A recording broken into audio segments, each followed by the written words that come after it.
Buenos días, somos Jorge y Dori y somos Adegas Celme. Estamos en Castelo de Miño y os venimos a presentar nuestro proyecto desde una de las parcelas que da nombre a nuestro vino, Pena Vicada. Hacemos una viticultura ecológica certificada desde 2019 y ahora Jorge os presentará nuestros vinos y elaboraciones. Sí, tenemos 2 hectáreas de viñedo, 1,5 hectárea de variedades blancas, Treixadura, Godello, Albariño y Loureira, y media hectárea de variedades tintas Ousón, Brancellao y Caíño.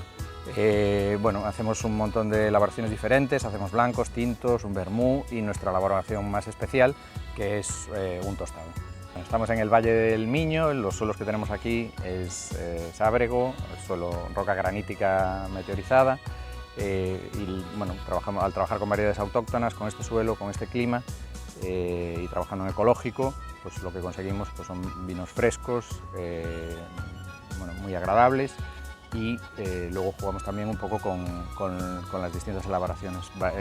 Vendimiamos todas las variedades por separado para que cada una esté en su punto exacto de maduración, y luego en bodega pues jugamos un poco con las mezclas y con los cupás.